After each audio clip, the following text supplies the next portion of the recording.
ቲቢ ጆሹዋ ቃለ ምልልስ አድርጎ ስለ ህይወት ታሪኩ ሙሉ ምስክርነቱን የሰጠው ናይጄሪያ ውስጥ ለሚታተም ሰንዴይ ሰን ለሚባል ጋዜጣ ነው።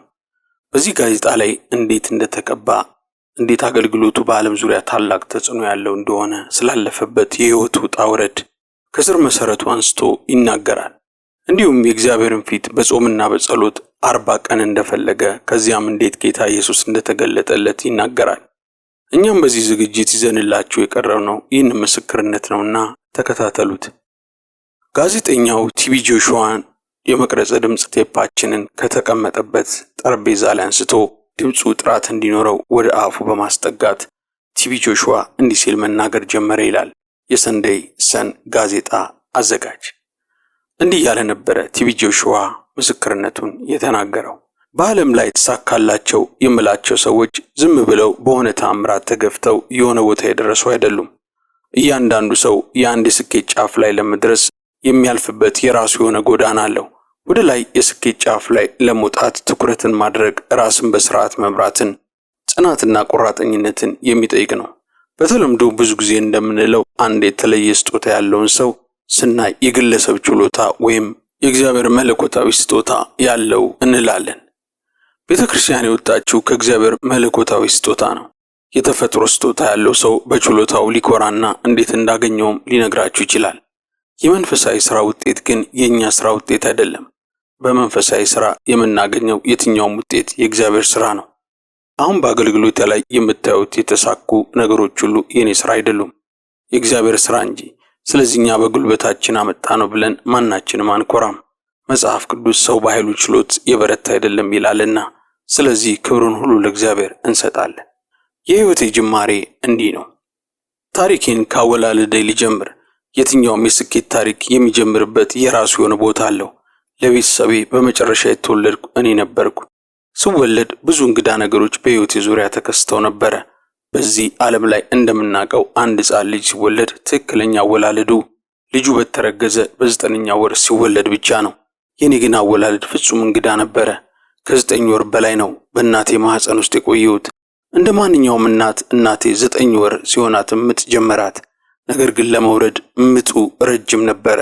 ምጡ ቢረዝምም ግን እናቴ አሁንም እኔም መውለድ አልቻለችም። በኋላም በኦፕራሲዮን እንድትገላገል በሚል በወቅቱ አለ ወደሚባለው ወደ ኤጌብ ሆስፒታል ተወሰደች። ይህ ሆስፒታል በወቅቱ በመላው ናይጄሪያ ከነበሩ ሆስፒታሎች ምርጡ ነው ማለት ይቻላል። ከዚያም እናቴን ተሸክመው ወደዚያ ሆስፒታል ወሰዷት። ከዚያን ጊዜ ጀምሮ በሆስፒታሉ ውስጥም ለ3 ወር ተጨማሪ ጊዜ አሳለፈች። ነገር ግን ልትወልድ አልቻለችም። በዚህ ሁሉ ጊዜ ውስጥ እናቴ በምጥ ነበረች። እናቴ ለአያቴ ብቸኛ ልጅ ነበረቻትና አያቴ በወቅቱ ሀብታም ስለነበረች በእርሷ ከፋይነት ለ3 ወር ያክል እያማጠች ሆስፒታል ውስጥ ቆየች። ዶክተሩ ብዙ ጊዜ እናቴን ቀዶ ጥገና ሊያደርግላት ይፈልግና ይህንን ኦፕሬሽን ለማድረግ ጥሩ ስሜት አይሰማኝም ብሎ መልሶ ደግሞ ይተዋል። ይህንን ታሪክ የነገረችኝ እናቴ ናት። በዚህ ሆስፒታል ተኝታ ሳለች አንዳንድ ጊዜ አንዳንድ ክርስቲያኖች ወንጌል ለመስበክና ለበሽተኞች ለመጸለይ ይመጡ ነበረ። ከነዚህ ክርስቲያኖች መካከል አንድ ፓስተር እናቴ ወደ ተኛችበት ክፍል ገባና ልጁን ለመውለድ ቀዶ ጥገና ማድረግ የለብሽም፣ እግዚአብሔር ይህንን ልጅ በማህፀን ውስጥ እየሰራው ስለሆነ ቀዶ ጥገና አታድርጊ፣ ተነስተሽ ወደ ቤትሽ ሂጂ። ነገር ግን ቀዶ ጥገና ልታድርጊ ብትሞክሪ በተቃራኒው መጥፎ ነገር ነው የሚሆነው አላት።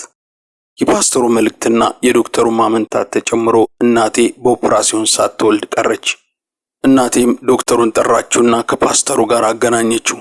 ፓስተሩም ለእናቴ የነገራትን መልእክት ደግሞ ለዶክተሩ ነገረው። እናቴም ከ3 ወር በኋላ ሳትወልደኝ ወደ ቤት ተመለሰች። 3 ወር ሙሉ ሆስፒታል ታመጥ ነበረ። ያንን ምጧን ወደ ቤት ከመጣችም በኋላ ቀጠለችው። በምጥ ላይ ምጥ እየጨመረ ሄዶ ከ9ኛ ወር ጀምሮ እስከ 15ኛ ወር ድረስ ለ6 ወር ያክል ሳታቋርጥ አማጠች። ነገር ግን አንድ ቀን ማታ ያለምንም ቀዶ ጥገና በአስገራሚ ሁኔታ እኔ ተወለድኩ። ይህም አወላለዴ አስገራሚ ስለነበረ የመንደሩ ሰዎችና በዚህ ያሉ ማህበረሰብ ለዚህ አስደናቂ አወላለድ ባህል ማድረግ አለብን ብለው ተሰበሰቡ። ከዚያም ድግስ ተደግሶ በ7ኛው ቀን ስም ሊያወጡልኝ የአካባቢው ሰዎችና ቤተዘመድ ተሰበሰቡ። በዚያን ቀን ግን አንድ አስደንጋጭም አስገራሚም ነገር በድጋሚ በህይወቴ ዙሪያ ተከሰተ። ነገሩ እንደዚህ ነው። ነጮች እኛ መንደር መጥተው መንገድ ለመስራት የድንጋይ ክምችት ያለበትን የድንጋያማ ቦታ በመቦርቦሪያ መሳሪያ ይቆፍሩ ነበር። የመንደራችን መሬት በሙሉ በድንጋይ የተሞላ ነበር። ድንጋዩን ሲሰረስሩ ድንጋዮቹ በሚያስፈራ ሁኔታ በአየሩ ላይ እየተወረወሩ በየአቅጣጫው ይወናጨፉ ነበር። ሁልጊዜ የተለመደውን የዕለቱን ድንጋይ የመቦርቦር ስራ ከመጀመራቸው በፊት የመንደሩ ሰዎች በአየሩ ላይ በሚወረወረው ድንጋይ እንዳይመቱ በየቤታቸው እንዲቆዩ አስቀድመው ይናገሩ ነበር። ከሚጠቀሙበት የመሰርሰሪያ ማሽንም ባህሪ የተነሳ ድንጋዩን ሲወረብሩት ድንጋዩን በየአቅጣጫው ያወናጭፈው ነበር። ድንጋዩ ሲወረወር በተወለድኩበት በሰባተኛው ቀን የመንደሩ ሰዎች ስም ሊያወጡልኝ ተሰብስበው ነበር። የስም የማውጣት ስርዓቱ እየተደረገ ሳለ እኔ በጨርቅ ተጠቅልዬ መሬት ላይ በተነጠፈ ሰሌን ላይ አስተኝተው ነበር። በዚያ ድንጋይ መሰርሰሪያ ማሽን የተፈናጠረው አንድ ትልቅ ድንጋይ እንደ ሚሳኤል እየተምዘገዘገ በአየር ላይ መጥቶ እኔ ተኝቼ የነበርኩበትን ቤት ጣራ ቀዶ እኔ በተኛውበት ትክክል ወደቀ። ነገር ግን በሚገርም ሁኔታ ከሞት አመለጥኩ። ያም ሊገለኝ የነበረው ድንጋይ እስካሁን ድረስ አለ። ይህንን ታሪኬ ማንም ሰው እስከዛሬ ድረስ አልሰማም።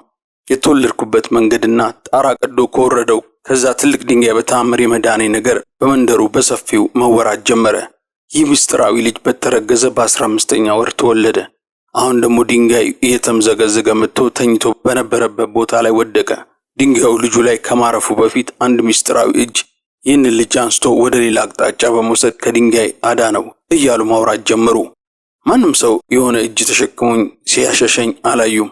ያዩት ነገር ቢኖር እኔ ቀድሞ ተኝቼ ከነበረበት ቦታ ተወስጄ ድንጋዩ በወደቀበት በሌላኛው ተቃራኒ አቅጣጫ ተኝቼ ሳለቅስ መገኘቴ ብቻ ነው። ከቦታው ዞር ባልል ኖሮ በትክክል ድንጋዩ ይመታኝና እዚያው ያልቅልኝ ነበረ። ነገር ግን ምስጢራዊው የእግዚአብሔር እጅ ወደ ሌላኛው የክፍሉ አቅጣጫ አዙሮ ከሞት አስመለጠኝ። ይህ አደጋ ሲከሰት በቤት ውስጥ የነበረው ነገር ሁሉ ምስቅልቅል ወጥቶ ነበረ። ለድግስ የተዘጋጀው ሁሉም ነገር በአቧራው ጭስ ተሞልቶ ነበረ። ይህ አደጋ ሲከሰት እናቴም ራሷን ስታወደቀች። ከዚያም እናቴን ተሸክመው ወደ ሆስፒታል ወሰዷት። እናቴ ሆስፒታል ከገባች ከሁለት ቀን በኋላ ራሷን ከሳተችበት ነቃች። እናቴን ወደ ሆስፒታል ለማድረስ ሁሉም እየተሯሯጡ ስለሄዱ ባህሉ ሳይደረግ ለመብላት የተዘጋጀው ሙክትና ሩዝ ሳይበላ እዚያው ቀረ። ነገር ግን በመጨረሻ ካወላለደ ሁኔታ ጋር የተያዙ 30 ስሞችን የመንደሩ ሰዎች አወጡልኝ። ካደኩ በኋላ አንድ ቀን እናቴ የወጣልኝን 30 ስሞች የያዘ ዝርዝር ጽሑፍ አምጥታ የምፈልገውን አንዱን ምረጥ ብላ ሰጠችኝ። እኔም ከነዚህ ስሞች መካከል ቶሚቶፕ የሚለውን ስም መረጥኩ። የእናቴ ስም አዲሳጅ ኮልዋል ቦልጋን ይባላል። አባቴ ከእናቴ ቀደም ብሎ ነው የሞተው። አባቴ ሊሳለው ስለሞተ እኔን የማሳደጉ ይሁን ትምህርት ቤት የመላኩ ኃላፊነት በእናቴ ላይ ወድቆ ነበረ። ነገር ግን እናቴ ያንን ለማድረግ ቤሳቢስት የሌላት ድሃ ነበረች። እናቴ የቀንቁ ለሚሰበስቡ ማህበርተኞችም ጸሐፊ ነበረች። በእኛ አካባቢ ቋንቋ ዕቁብ ዶርባ ተብሎ ነው የሚጠራው። ከዚያም ስራ በምታገኘው ገቢ ነበር ታስተምረን የነበረው። ከዚያ በኋላ ግን ከዚያ ስራ ወጣች። ቀጥሎ የነበራት ብቸኛው ተስፋ ትምህርቱን ጨርሶ ስራ ገብቶ ገንዘብ ይዞ ያመጣል ብላ የምታስበው ተስፋ የምታረገው በወቅቱ ሁለተኛ ደረጃ እየተማረ የነበረውን ታላቅ ወንድሜን ነበረ። እኔም ወደ ትምህርት ቤት ገብቼ ለመማር የነበረኝ ብቸኛው ምርጫ እርሱ ትምህርቱን ጨርሶ ስራ ሲይዝ ብቻ ነበረ። ከዚህም የተነሳ እናቴ እንደዚህ አለችኝ፣ አንተ ልጅ ለትምህርት ቤት የምከፍልልህ የለኝም። ወንድሜ ዩኒቨርሲቲ ትምህርቱን ጨርሶ ስራ ይዞ ሲከፍልልህ ድረስ ቤት መቀመጥ አለብህ አለችኝ። የወጣሁት ከክርስቲያን ቤተሰብ ነው። አባቴ ኮልዋን ቦልጋን ይባላል። ክርስቲያን ነበረ። በመንደራችን የነበረው የቅዱስ እስጢፋኖስ ቤተክርስቲያን ጸሐፊ ነበረ። ወደ መንደራችን ነጮች ሲመጡ በአስተርጓሚነት ያገለግል ነበረ። በቤተክርስቲያን በጸሐፊነት ያገለገለ ከነጮች ጋር ነበረ የሚኖረው። አባቴ እኔ ሕፃን ሳለሁ ስለሞተብኝ ስለ አባቴ ብዙም መናገር አልችልም። በሕይወት በነበረ ጊዜ በጣም እንደሚወደኝ አውቃለሁ። እኔ እርሱ ምስኪን ነበርኩ። በመሞቱ ምክንያት ከቤተሰቡ መካከል በጣም የተጎዳሁት እኔ ነበርኩ። የመጨረሻ ልጅ እንደመሆኔ የሚሄድበት የትም ቦታ ይዞኝ ይሄድ ነበረ። ተሸክሞኝ ወደ ቤተክርስቲያን ይወስደኝ ነበረ። እንደ ሕፃን ልጅ በቤተክርስቲያን ውስጥ ሮጥ ነበረ። ኳየሮች ከሚቆሙበት ቦታ ላይ ሆነና እየዘለልኩ እጫወት ነበረ። አባቴ ሲሞት ሙስሊም የነበረው የእናቴ ወንድም ለኔ የአባቴ ምትክ ሆኖ ለተወሰነ ጊዜ አሳድጎኝ ነበረ። ይሁን እንጂ ያ ሁኔታ እኔን ሙስሊም አላደረገኝም። ያደግኩት በክርስቲያን ቤተሰብ ነው። ከሕፃንነቴ ጀምሮ መጽሐፍ ቅዱስ ለማንበብ ትልቅ ረሃብ ነበረኝ። ከመጀመሪያ ደረጃ ትምህርቴ ጀምሮ የመጽሐፍ ቅዱስን ጥቅስ በመያዝ ዕውቀት ነበረኝ። በትምህርት ቤታችን በሚሰጠው የመጽሐፍ ቅዱስ ትምህርት በውጤቴ ሰቃይ ተማሪ ነበርኩ። በሕፃንነቴ አዲስ ኪዳንን 2 ጊዜ አንብቤያለሁ። የሁለተኛ ደረጃ ተማሪ ሳለውም መጽሐፍ ቅዱሴን በ2 ወር ውስጥም አንብቤ ጨርሻለሁ። በየ2 ወሩ መጽሐፍ ቅዱስን ከዘፍጥረት እስከ ራዕይ ድረስ አነብ ነበረ። ከመማራቸው የትምህርት አይነቶች መካከል መጽሐፍ ቅዱስ በጣም የሚጥመኝ ብቸኛው ትምህርት አይነት ነበር። በመጀመሪያ ይሁን ሁለተኛ ደረጃ ትምህርት ቤትም ደስ ብሎኝ የመማረው የትምህርት አይነት ቢኖር መጽሐፍ ቅዱስ ብቻ ነበረ። በሌላኛው ትምህርቴ አነስተኛ ውጤት ቢኖረኝም በመጽሐፍ ቅዱስ ትምህርት ግን የማመጣው ውጤት 99 በመቶ ነበረ። ለመጽሐፍ ቅዱስ ያለኝ ከፍተኛ ፍቅር ሌላው ትምህርቴ ላይ ተጽዕኖ ያመጣብኝ ስለነበረ በሌሎች ትምህርቶች ውጤቴ አነስተኛ ነበር። ምንም እንኳን የሁለተኛ ደረጃ ትምህርት ቤት ውስጥ በሆንም እዚያ ትምህርት ቤት መግባት በቀላሉ አላገኘሁትም። በጦት ምክንያት ከእምነት ጋር በተያያዘ በበጎ አድራጎት የሙስሊም ግራመር ትምህርት ቤት ልገባ ተገደድኩ። በዚህ ግራመር ትምህርት ቤት የነበሩት የክርስቲያኖች ቡድን መሪ ነበርኩ። በዚያ ትምህርት ቤት የነበርነው ክርስቲያኖች 20 ብቻ ነበርን። በዚህም ትምህርት ቤት መጽሐፍ ቅዱስን በግልጽ እንድንይዝ አይፈቀድልንም ነበረ። የሙስሊሙ ማህበረሰብ ይቃወመን ስለነበረ መጽሐፍ ቅዱስን ለማንበብ የማንጎ ዛፍ ስር ወይም ጓሮ መደበቅ ነበረብን። መጽሐፍ ቅዱስን በግልጽ እንድናነብ ስለማይፈቀድልን አስቀድሞም ክርስቲያኖች ተደብቀን ነበረ የምናነበው። ከስደቱ የተነሳ የዚያን ዓመት ትምህርቴን መጨረስ አልቻልኩም። ትምህርት ቤቱ በሙስሊም እምነት ስርዓት የተቃኘ ስለነበረ አብሬ መፍሰስ ስላልቻልኩ ትምህርት ቤቱን ትቼ ወጣው። የመጽሐፍ ቅዱስ ጥናቱን በስውር ማድረጌ ቢታወቅ አንድ ቀን የሆነ ነገር በሕይወት ላይ ይደርስብኛል ብዬ ሁልጊዜ ሰጋ ነበረ። ከዚያም ስጋት ለመላቀቅ የነበረኝ ብቸኛው ምርጫ ትምህርት ቤቱን ለቅቄ መውጣት ስለነበረ ወጥቼ ወደ ሌጎስ መጣሁ። ካሳፋ ከመንደሮች እየተሸከሙ ወደ ሌጎስና ወደ መሳሰሉ ቦታዎች ከሚያደርሱ ሰዎች ጋር ተገናኘው። እነዚህ ሰዎች ቀረብኳቸውና ችግሬን ነገርኳቸው። በተሳቢ መኪና ወደ ሌጎስ ካሳፋ ለመውሰድ የ4 ቀን መንገድ መጓዝ ግድ ይላቸው ነበረ። ለቤተሰቦቼ ወደ ሌጎስ እንደሚሄድ ሳልነግራቸው ከእነዚህ ሰዎች ጋር በመኪና ተጭኜ ሄድኩ። ደብቀውኝ ስለነበረ የሚወስዱኝ ለ4 ቀን ያክል መኪና ስር ተደብቄ ተጓዝኩ። በኋላ በመጨረሻ ለሌጎስ 12 ማይል ሲቀረው ከዚህ በላይ ሊረዱኝ እንደማይችሉ ነግረውኝ መንገድ ላይ አውርደውኝ ትተውኝ ሄዱ። ከዚያም ለ5 ቀን ያክል እዚያው 12 ማይል ርቀት ላይ ነበርኩ። ጊዜው የዝናብ ወቅት ስለነበረ ጭቃ ከሞላበት ገበያ የሚወጡትን ሰዎች እግር ማጠብ ጀመርኩ። እግር አጥቤ ራሴ መመገብ የሚያስችለኝን ያክል ገንዘብ አገኝ ነበረ።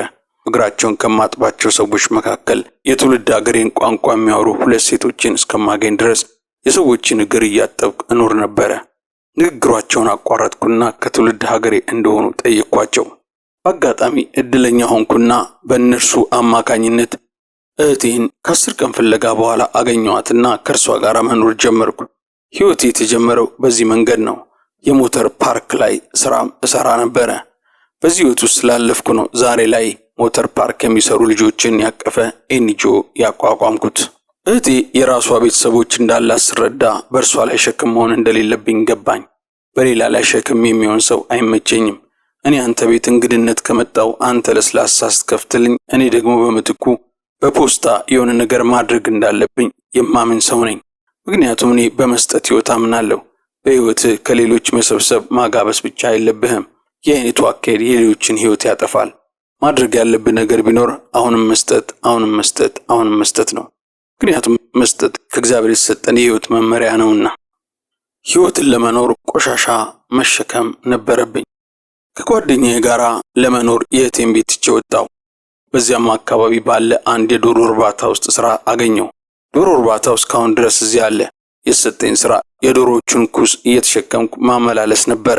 የዶሮዎች ኩስ ከሰዎች አይነ ምድር ይልቅም የከፋ የሚረብሽ ሽታ አለው።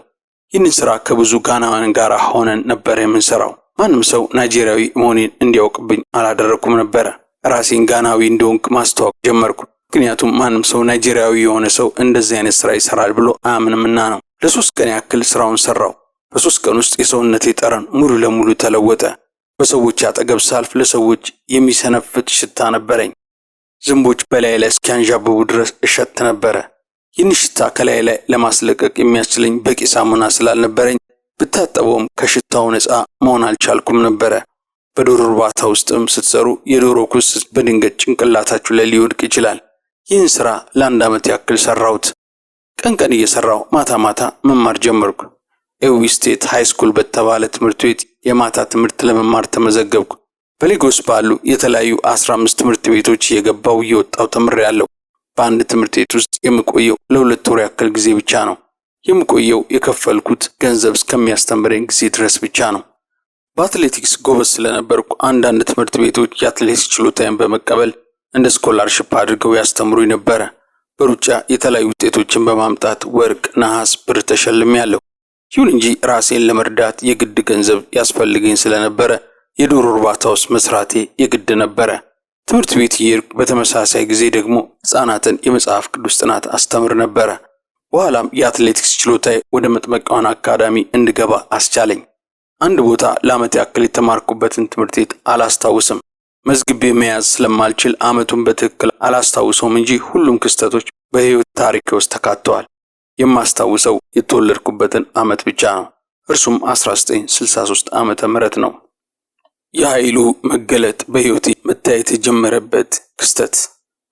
ለመጀመሪያ ጊዜ የእግዚአብሔር መንፈስ ከኔ ጋር መኖሩን ያረጋገጥኩት በትምህርት ቤት ከአንድ እብድ ሰው ጋር ፊት ለፊት በተገጣጠምንበት ጊዜ ነው። አንድ ቀን ትምህርት ቤታችን ጎራዴ ይዞ አንድ እብድ መጣ። ሁሉም ተማሪ ከእብዱ ለመሸሽ ባገኘው ቀዳዳ ሁሉ ይሮጥ ጀመረ። አስተማሪዎቹ በሙሉ ሸሹ። የመማሪያ ክፍሉ ባዶ ሆነ። ይህንን እብድ ወጥቼ ሳየው የእግዚአብሔር መንፈስ ለልቤ ተናገረኝ። በጆሮ አይደለም የተናገረኝ፣ እንዲህ ሲል ተናገረኝ፣ ሂድና ጎራዴውን ተቀበለው። ወደ እብዱም ሰው ቀጥ ብዬ ሲሄድ ሁሉም ሰው አደጋ ይደርስበታል ብሎ ተጨንቆ ነበረ። አንዳንዶችም ይህ ልጅ መሞት ይፈልጋል እንዴ ይሉ ነበረ።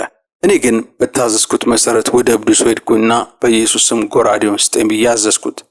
እብዱም ሰው ቃሌን ሰምቶ ጎራዴውን ሰጠኝ። ተቀብዬውም ለአስተማሪው ሰጠሁት። ከዚያን ጊዜ ጀምሮ በትምህርት ቤት ውስጥ ትንሹ ፓስተር ብለው ይጠሩኝ ጀመረ።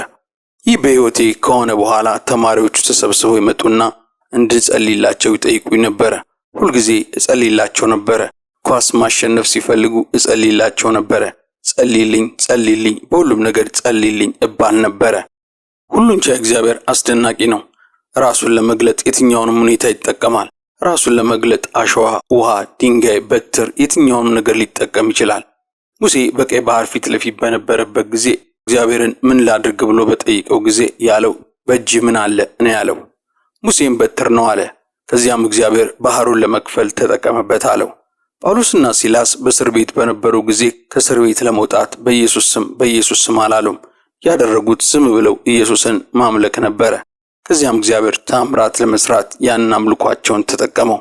የኢያሪኮን ግንብ ለማፍረስ የተጠቀመው ጩኸትን ነው።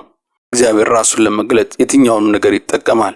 እግዚአብሔር እኔንም በሚፈልገው መልኩ ተጠቅሞብኛል። አገልግሎቴ የጀመረው ከአንድ ሰው ጎራዴ በተቀበልኩበት ቅዱስ እስጢፋኖስ ትምህርት ቤት ውስጥ ነው። ከዛም የአንባቢያን ማህበር ቡድን መምራት ጀመርኩ። የእግዚአብሔር ሕልውና የተረዳሁትና መጽሐፍ ቅዱስ ማስተማር የጀመርኩት በዚያ ስፍራ ነው።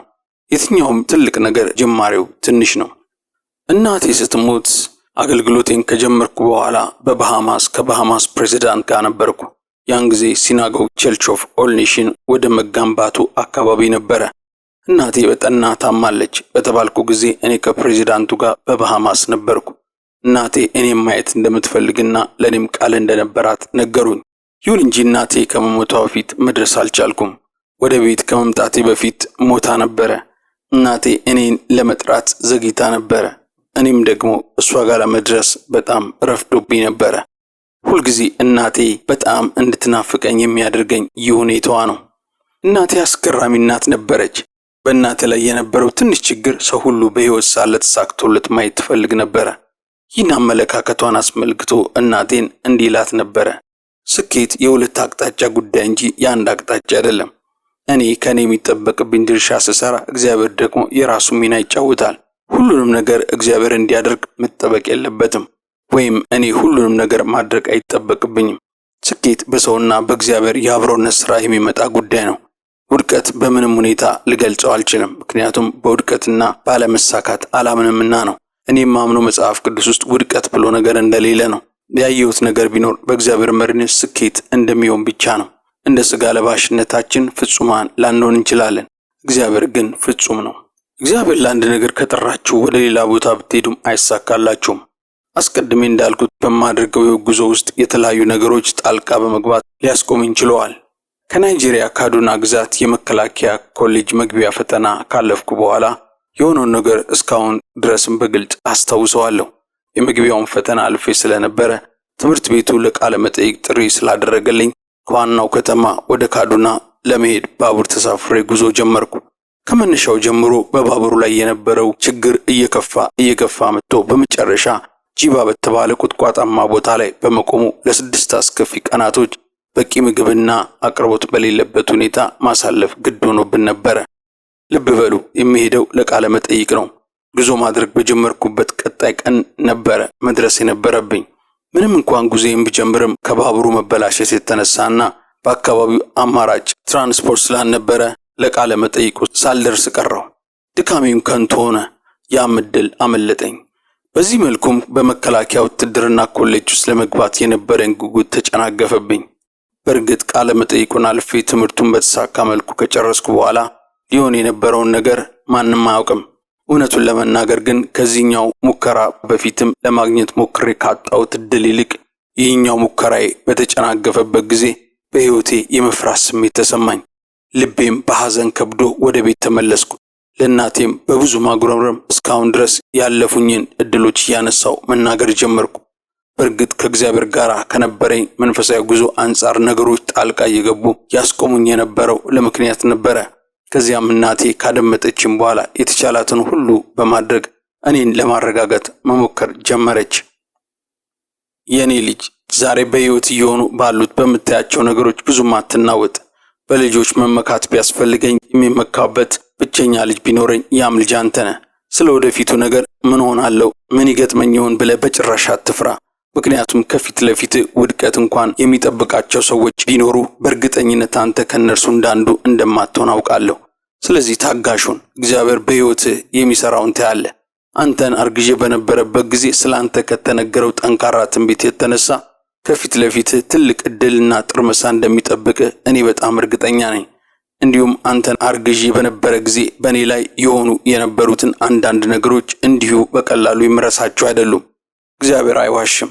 ስለዚህ የኔ ልጅ ዛሬ በምንም አይነት አስከፊ ጎዳና ውስጥ ብታልፉም ሁሉም እንደ ጊዜያዊ እንቅፋት ከፊት ለፊት ለሚጠብቅ ተግዳሮቶች ሊያዘጋጁ ሊያጠነክሩ እንደመጡብህ ብቻ አድርገህ ቆጠራቸው። ቶሚቶፒ ተብሎ የወጣልን ስም አትርሳ። ትርጉሙም የምታደርገው ነገር ሁሉ ለምስጋና ይሆናል የሚል መሆኑን አትርሳ።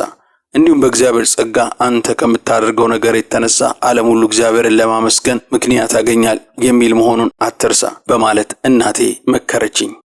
ባልተጠበቀ መልኩ ከእናቴ ጋር በእንደዚህ አይነት ሁኔታ ካሳለፍኩ በኋላ ትኩረቴን እግዚአብሔር ላይ ብቻ በማድረግ ምንም አይነት ነገር ሲደርስብኝ በማስተዋልና በተረጋጋ መልኩ ነገሮችን ማየት ጀመርኩ።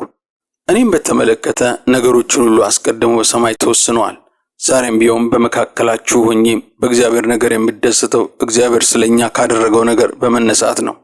ከእግዚአብሔር ጋር በማድረገው መንፈሳዊ ጉዞ ውስጥም መልካም ብዬ የምለውም እንዲሁም ደግሞ ጊዜያዊና ድንገተኛ የሚመስሉ ጣልቃ ገብ ነገሮች በጉዞ ላይም እየገቡ ባያስቆሙኝ ምን አይነት ሁኔታዎች ይከሰቱ እንደነበረ ማን ያውቃል። በትምህርት ቤት ጉዞም የአዙሪት ችግር ነበረብኝ። ዛሬ ትምህርት ቤት በሰላም ከዋልኩ ነገ ደግሞ አቋርጬ ሄድ ነበረ። ይህን ልብ በሉ። እግዚአብሔር በእናንተ ላይ አንድ ዓላማ ካለው ወደ ዓላማው ሙሉ ለሙሉ እስከምትመጡ ድረስ እግዚአብሔር ራሱ የሚያዘጋጃቸው ቀጣይ የህይወት ክስተቶች አሉ። ዛሬ በህይወቴ ለተገለጠው ለእግዚአብሔር ሐሳብ በትምህርት ዘመኔ ያሳለፍኳቸው ውጣ ውረዶች እንደ አንድ መዳረሻ ጎዳና ናቸው ብዬ አስባለሁ። ልብ በሉ። ገንዘብ የሌለው ሰው ሳይሆን ድሃ ተብሎ ሊጠራ የሚገባው ራዕይ የሌለው ነው። ነገር ግን ወደ ማስተዋል ስመጣ ነገሮች ሁሉ እናቴ እንዳለችው ጊዜያዊና እግዚአብሔር ወዳየልኝ ለመድረስ ጣልቃ የሚገቡና የሚያስቆሙኝ ከእግዚአብሔር ጋር ያለኝ መንፈሳዊ ጉዞ የሚጠብቁ ሆነው ነው ያገኘኋቸው። እግዚአብሔር ከሥራ ይልቅም ጸጋን መርጧል። እግዚአብሔር ከጸጋ ይልቅ ሥራን ከመረጠ ማንም ሰው ከእርሱ ምሕረትን ለማግኘት የሚያስችለው ሥራ አይኖረውም ማለት ነው። ጦርነት ለኃይለኞች በሆነበት በዚህ ዓለም ለእንደኔ አይነቱ ደካማ ሰው ቦታ የለውም። የውድድሩ አሸናፊ ለፈጣኖች በሆኑበት በዚህ ዓለም ለኔ አይነቱ ቦታ የለውም። እግዚአብሔር ግን እንደኔ አይነቱን ኃይል የሌለውን ተናግሮ ማሳመን የማይችለውን ወይም ትልቅ ትምህርት የሌለውን ሰው መምረጥ አስደስቶታል። የ40 ቀን ጾምና ጸሎት ለቲቢ ጆሹዋ ያመጣለት ትልቅ ነገር። ቲቢ ጆሹዋ በኋላ ላይም የእግዚአብሔርን ነገር በሕይወቱ ተገልጦ ዓለምን በተሰጠው ጸጋ የሚለውጥ አገልጋይ ሆኖ እስከሚነሳ ድረስ የተባለለትና ያለፈበት ነገር ፈጽሞ የተቃረነ ነበረ። ሕይወቱ በሙሉ መንከራተትና በብዙ ውጣ ውረድ መሰናክል የተሞላ ነበረ። ነገር ግን ቲቢ ጆሹዋ ከዚህ ሁኔታ ወጥቶ ወደ ራእዩ ፍጻሜ እንዲሄድ ተግዳሮቶቹንም ጠርምሶ ለመውጣት መንፈስ ቅዱስ አንድ ምክር ይመክረዋል። ምክሩም የሰባሪውን ጌታ የእግዚአብሔርን ፊት በጾምና በጸሎት ቢፈልግ ከሕይወት አዙሪት ወጥቶ ትክክለኛውን እግዚአብሔር ያየለትን ነገር እንደሚያገኝ ይነግረዋል። ከዚያም ቲቢ ጆሹዋ ይህንን ጾም ጸልይ የሚለውን የመንፈስ ቅዱስን መመሪያ ይዞ በ1987 24 ዓመት ዕድሜ ላይ ሳለ በአካባቢያቸው ወደሚገኘው ተራራ ላይ ወጥቶ ውሃ ብቻ ይጠጣ ለ40 ቀንና ሌሊት የእግዚአብሔርን ፊት በመፈለግ ይቆያል። በመጨረሻም ጌታ ኢየሱስ ተገልጦለት ለ3 ተከታታይ ቀናት በተመስጦ ውስጥ ሆኖ ስለ ወደፊት ሕይወቱ ከእግዚአብሔር ዘንድ ራእይ ይቀበላል። ያም መገለጥ ከተንከራተተበት አዙሪት ያወጣው ብቻም ሳይሆን ዓለምን በተሰጠው ጸጋ የሚለውጥ ሰው አደረገው። በጾሙ ወቅት እንዴት ኢየሱስ ተገልጦ እንደተናገረው ቲቢ ጆሹዋ እንዲህ ብሎ ነበር በመቀጠል የተናገረው። በጾምና በጸሎት የእግዚአብሔርን ፊት እየፈለግኩ ሳለው በመጨረሻዎቹ ቀናት ለ3 ቀን ያክል በመንፈስ ተመስጦ ውስጥ ነበርኩ። መጽሐፍ ቅዱስን የያዘ አንድ እጅ ወደ እኔ ሲመጣ በራእይ አየሁ። እጁም የያዘውን ያንን መጽሐፍ ቅዱስ ወደ ልቤ ውስጥ አስገባው። መጽሐፍም ወደ ውስጤ ገብቶ ከልቤ ጋር ተዋሃደ። ከዚያም ቃሉን የማስተዋልና የማወቅ ነገር ተሰጠኝ። ከዚያም ከቁመቱ ርዝማሬ የተነሳ ራሱ በደመና ተሸፍኖ ማንነቱን የማላየው በኋላም ኢየሱስ መሆኑን የተረዳሁትን አየሁ። እሱም ሊነገር በማይችል በታላቅ አንጸባራቂ ብርሃን ተሞልቶ አየሁት። እርሱም ከቀድሞ ሐዋርያትና ነቢያት መካከል ተቀምጦ ነበረ። ራሴንም ከእነርሱ መካከል ተቀምጬ አየሁት። ከሐዋርያት መካከል በተለይ የሐዋርያው ጴጥሮስና የሐዋርያው ጳውሎስን እንዲሁም ከብሉይ ኪዳን ነቢያት መካከል የሙሴንና የኤልያስን ፊታቸውን ለይቼ ማወቅ ቻልኩ። ስሞቻቸውም በደማቁ በየደረታቸው ላይ ተጽፎ ነበረ። ይህንንም እያየሁ እንዲህ የሚል ድምፅ ሰማሁ። እኔ አምላክህ የነበርኩና ያለው ኢየሱስ ክርስቶስ ነኝ። ለሐዋርያትና ለነቢያት ተልእኮን የሰጠው እኔ ነኝ። ራሴን በአስደናቂ መንገድ በአንተ ውስጥ ገልጣለሁ። ነፍሳትን ለማዳን በስብከት በማስተማር በድንቅና በምልክት በፈውስና ነፃ በማውጣት ራሴን በአንተ ውስጥ ገልጣለሁ። እኔ አምላክ ነኝ። የሰማይ አባቴን ሥራ እንድሰራ መለኮታዊ ተልእኮ ሰጥቻለሁ ብሎ የተናገረኝ ባለበት በዚያን ጊዜ ውስጥ በመጀመሪያው መጽሐፍ ቅዱስ ልቤ ውስጥ የከተተው ያ እጅ አንድ ትንሽ መስቀልና አንድ ትልቅ መጽሐፍ ቅዱስ ሰጠኝ። የዚያን ጊዜ ነበረ በዚህ መንገድ ራእይን የተቀበልኩት። ከእግዚአብሔር የተሰጠኝ ያ ትንሽዬ መስቀል ለእግዚአብሔር ያለኝን ታማኝነት እና ትልቅ ኃላፊነት የሚያሳይ መልእክት እንዳለው ገባኝ። ወደ ልቤ የገባው መጽሐፍ ቅዱስ የቃሉና የመንፈሱ ምሳሌ ነው።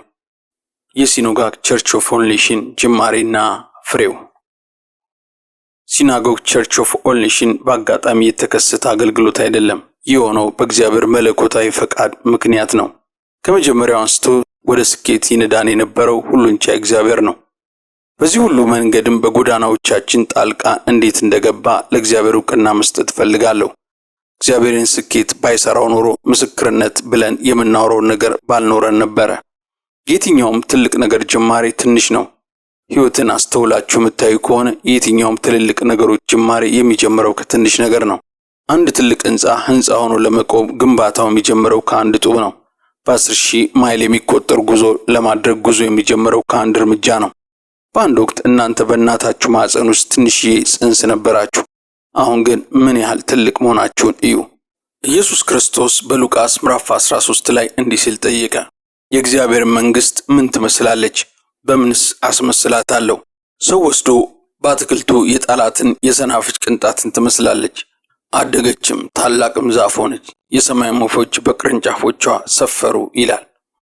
ቲቢ ጆሹዋ ከእግዚአብሔር በተሰጠው መለኮታዊ ድምፅ መሰረት አገልግሎቱን ትንቢታዊ ስም ባለው ሲናጎግ ቸርች ኦፍ ኦል ኔሽን በሚል ስም በናይጄሪያ ሌጎስ በሚገኘው አጎዳ ኤግቢ በሚባል ረግረግ በሆነ ጫካ ውስጥ በ8 ሰዎች ጀመረ። በዚህ መልኩ የተጀመረው የነቢ ቲቢ ጆሹዋ አገልግሎት ከዚያ ጫካ ወጥቶ በአማኑኤል ቴሌቪዥን አማካኝነት ከዓለም ጥግ እስከ ጥግ አገልግሎቱ እንዲሰማ ሆኗል። በተለይ በአገልግሎቱ የሚታዩ ድንቅና ምልክቶች ከዚያ በፊት ታይተው የማይታወቁ ነፃ የማውጣት አገልግሎት፣ ፈውስ፣ የዓለም አብያተ ክርስቲያናትን ትኩረት የሳበ እንዲሁም የማያምኑትን ሕዝብ ሁሉ የሳበ አገልግሎት ሆነ። ከዓለም ዙሪያ አገልግሎቱ ወዳለበት ናይጄሪያ ሌጎስ በመምጣት በሚሊዮኖች በአገልግሎቱ ተገልግለዋል። በቲቢ ጆሹዋ አገልግሎት አማኞች ተጽናንተዋል፣ ተፈውሰዋል። በብዙ ሰዎች የሚቆጠሩ አገልጋዮች ከእርሱ ቅባት በመካፈል በተለያዩ ሀገሮች ላይ ተነስተዋል። የሀገር መሪዎች፣ ፕሬዝዳንቶች፣ ጠቅላይ ሚኒስትሮች ወደ እርሱ በመምጣት በትንቢት አገልግሎቱና በመለኮታዊ ምክር ተባርከዋል። የነቢይ ቲቢ ጆሹዋ አገልግሎት ከዚህ ጎን ለጎን የሚታወቅበት የተለየ ነገሩ በበጎ አድራጎት አገልግሎቱ ነው። በዚህም አገልግሎቱ ድሆችም፣ መበለቶች፣ አካል ጉዳተኞች፣ አቅመ ደካሞች ተጠቃሚ ሆነዋል። በተፈጥሮ አደጋ ለተፈናቀሉ ህዝቦች ምግብና አልባሳት በመስጠት መጠለያ በመገንባት በብዙ ሚሊዮኖች የሚቆጠሩ ምግቦችን በማደል የመማር አቅም የሌላቸውን እስከ ዩኒቨርሲቲ ድረስ በሀገር ውስጥና ከሀገር ውጭም ልኮ ሙሉ ስፖንሰር በመሆን እንዳስተማረ፣ ለዚህም አገልግሎቱ ቲቢ ጆሹዋ በቢሊዮን የሚቆጠሩ ዶላሮችን እንዳፈሰሰ በጎ አድራጎት ስራውን አስመልክቶ ጥናት ያደረጉ አጥኚዎች ተናግረዋል። በዚህ 30 ዓመትም በቲቢ ጆሹዋ አገልግሎት ላይ የሆኑትን በመቶ ሺህ የሚቆጠሩ ስራዎችን እንዲህ በቀላሉ ዝርዝረን የምንጨርሳቸው አይደሉም። ቲቢ ጆሹዋ ከበጎ ተግባሩና አገልግሎቱ በተቃራኒ በብዙ ጥሩ ባልሆኑ ነገሮቹ ስሙ በተለያዩ ሚዲያዎች እርሱ ስር ሆነን እናገለግል ነበር በሚሉ የተለያዩ ሰዎች እንዲህ አይነት ችግር አለበት በማለት አገልግሎቱንም ስነ ምግባሩንም በተለይ ከሴቶች ጋር በተያዘ ጥሩ አለመሆኑን ሲናገሩ ተደምጠዋል። ይህንን የሰሙ የዓለማችን ሰዎች አንዳንዶቹ እነዚህን አብረን ነበርን ብለው የተናገሩትን ጉዳይ ሙሉ ለሙሉ በመቀበል ቲቢ ጆሹዋ ትክክለኛ አገልጋይ አይደለም ብለው እንዲደመድሙ ሲያደርጋቸው፣ ሌሎች እንቀበለዋለን የሚሉ ደግሞ ይህንን አይነት ውንጀላ ስም ማጥፋት ነው፣ የተናገሩት በማስረጃ የተደገፈ አይደለም በማለት እንዳልተቀበሉት አስተያየታቸውን ሲሰጡ ተደምጠዋል። እኛ ግን በዚህ ዝግጅታችን አንድ ለአገልግሎት የተጠራ አገልጋይ እንዴት የእግዚአብሔርን ፊት በጾምና በጸሎት በመፈለግ ከእግዚአብሔር ቅባትና ተልእኮ እንደሚቀበል የሚያውጠነጥነው ሐሳብ ላይ ብቻ አተኩረን እንዲያቀርበነዋል። አስፈላጊ ሆኖ ስናገኘው በሌሎች ቲቢ ጆሹዋ ጉዳዮች ላይ በሆነ ዝግጅት ልናቀርበው እንደምንችል እየተናገረን የዛሬውን ዝግጅታችን እዚህ ላይ እናበቃለን። ይህንን ምስክርነት ስትሰሙ ምን ተሰማችሁ? አስተያየታችሁን በአስተያየት መስጫው ሳጥን ላይ እንድጽፉልን እንጋብዛችኋለን። ያዘጋጀላችሁ ትሪኒቲ ቲዩብ ነው። የቻናላችን ቤተሰቦች ካልሆናችሁ እንዲህ አይነት ምስክርነቶችና ሌሎችንም በቻናላችን የሚለቀቁ ትምህርቶችን ማግኘት እንድትችሉ ሰብስክራይብ የሚለውን በተን በመጫን የቻናላችን ቤተሰቦች እንድትሆኑ እንጋብዛችኋለን። እግዚአብሔር ይባርካችሁ። ኢየሱስ ክርስቶስ ጌታ ነው። እንደተለመደው ላይክ፣ ሼር ማድረጋችሁን አትርሱ። እግዚአብሔር ይባርካችሁ።